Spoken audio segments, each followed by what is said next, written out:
Guardi, deve rivolgersi alla nostra avvocata. Guardi, mi dispiace, in questo momento non posso parlare.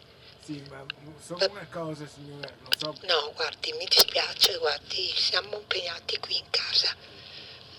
Si rivolga all'avvocato Ballerini. La voce di Armanda Corusso, mamma di Alberto Trentini, il cooperante veneziano del Lido di Venezia di 45 anni, del quale non si hanno più notizie dal 15 novembre scorso, giorno in cui è stato arrestato in Venezuela durante una missione umanitaria, è gentile ma chiaramente provata per le sorti del figlio.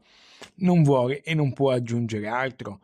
L'usuale tranquillità di via Paoluccio Anafelto lungo la laguna accanto alla chiesa di Sant'Antonio al Lido di Venezia è stata profondamente turbata da una notizia arrivata all'improvviso nelle ultime ore per un'interrogazione parlamentare, anche se i familiari custodivano nel cuore questa terribile angoscia da 2 mesi.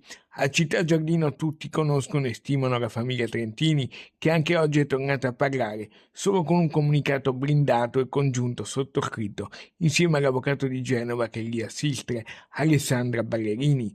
Nel pieno rispetto del governo bolivariano, si legge nella breve nota di oggi, invochiamo l'attenzione dei 2 paesi perché Alberto possa tornare a casa all'affetto dei suoi familiari.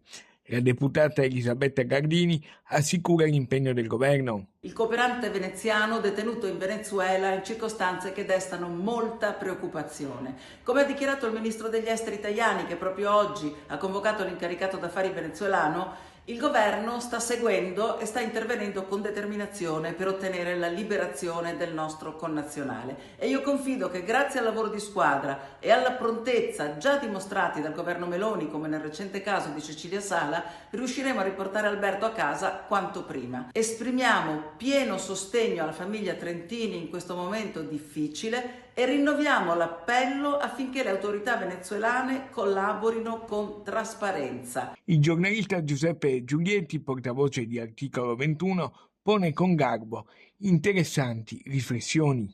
Finalmente si è rotto il muro del silenzio, grazie alla denuncia dell'avvocata Ballerini, della famiglia di Alberto Trentini, dei parlamentari Provenzano e Cumberlo, ma Alberto Trentini è dal 15 novembre recluso dentro un carcere in Venezuela e non ha potuto ricevere i suoi avvocati, parlare con la famiglia e non sta bene di salute. Lui che si è sempre dedicato ai disabili, agli ultimi, altro che attentato alla sicurezza dello Stato. Non sono neanche noti i termini di questa accusa e l'Italia si deve svegliare, si deve muovere. Deve allacciare rapporti con il Venezuela, anche se non riconosce la vittoria di Maduro, bisogna fare come si è fatto con l'Iran. Durezza e flessibilità, perché sono stati che hanno una concezione precaria dei diritti, ma nel frattempo Alberto Trentini è chiuso in carcere. Noi abbiamo un solo dovere, quello di illuminare a giorno la sua situazione e batterci fino a quando non sarà rientrato in Italia.